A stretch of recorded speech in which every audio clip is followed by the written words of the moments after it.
Look, we have here Mr. World Philippines 2018 JB Saliba. Hi JB. Hi JB. So, malapit na ang Mr. World in just a couple of days. Yes, Mr. 2 days World na lang. Mr. World is about to happen here. So, how do you feel na the pageant is about to begin here soon? Actually, pretty excited dahil I waited for this for a few months na rin. So it was supposed to be back in May. Now it's finally happening. I'm really excited for this. So, how have you been preparing for this competition? Well, almost the same preparations I did for Mr. World Philippines. Syempre diet and sa health and still trying to be updated from all the news events and talking to my co-candidates online. We have this group chat na rin. So we're trying to get to know each other na beforehand pa. I see. Alam mo naman na ang Mr. World pageant, ang isa sa mga pageants na hindi pa natin napapanalunan. We almost won back in 2012 when Andrew Wolf competed. So, do you feel any or some sort of pressure to really win our first Mr. World crown?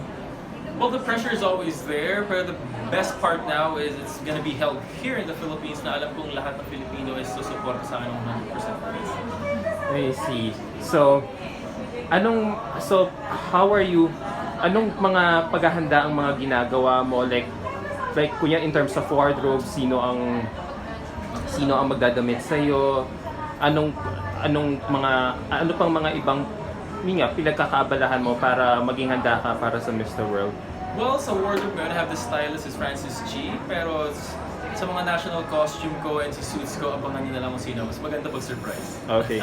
You're not just an ordinary delegate competing in Mr. World soon. You're gonna be the host delegate. Yes. Does that add also pressure na host delegate ka, na you're competing right in front of your countrymen, tapos at the same time you also have to really be at your best in all events? Well, so there's no pressure there being the host delegate. At feeling ko naman talagang, alam ko na kaya ko naman to entertain everybody else. And I know for my capability na yun na, kaya ko nga yun. So, and the challenges naman, so far is 40. So, hopefully every preparation prior, ever since before Mr. World, will actually be helpful for these events. Your video profile was finally uploaded in Yes. in Sobrang your rush, pero social yes. media account. So how do you feel about the good feedback that you've been getting from your video profile? Kasi a lot of people say na you look so hot, classy, and expensive. Those are the usual things that people say when they watch your video, right after watching your video. Was that a conscious effort talaga to project yourself to be that kind of person, classy, expensive? Kasi, yeah. Well, honestly, it's not classy, it's not expensive. It's just me, it's the things I enjoy. Honestly, lahat ng ginawa ko, everything's cheap, everything is affordable. So I'm just very thankful sa video team na tumulong sa akin for this, especially sila Jorel, na videographer, sobrang galing. And sobrang thankful dahil natapos namin yun. It's only a one-day shoot, pinabagyo pa kami. So maraming salamat sa tumulong din sa akin sa video. You're competing against almost 70 or more than 70? I think it's more than 80 something. More than 80. Oh yeah, more than 80 gorgeous men from around the world.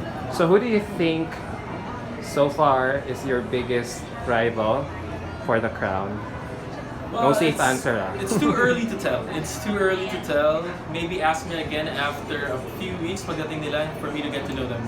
So wala kayong parang, syempre, do guys even stalk each other's Instagram? Well, some guys do, pero it's different from battles from girls and guys. Mas competitive on girls compared to us guys. Us guys, we look at the site to really have fun. And, I'm just excited to meet them all. So what's harder, competing in a pageant like Mr. World or pursuing a career in showbiz in showbiz? Well, at least in the Mr. World pageant, you can actually prepare for this. In showbiz, you have to have the break of a lifetime. So it's very different. So hindi ko rin siya talaga ma-prepare. I see. Okay, last two questions. Why should you win Mr. World?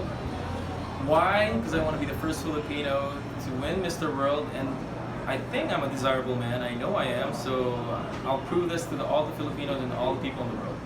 Okay, you said it yourself. The hashtag of the slogan of Mr. World is Most desirable man. world's most desirable. So for you, what is most desirable?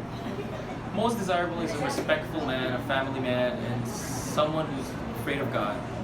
So you can't really tell what a specific desirable trait a person is looking for kasi iba-iba talaga yan. But for me, those are the top three.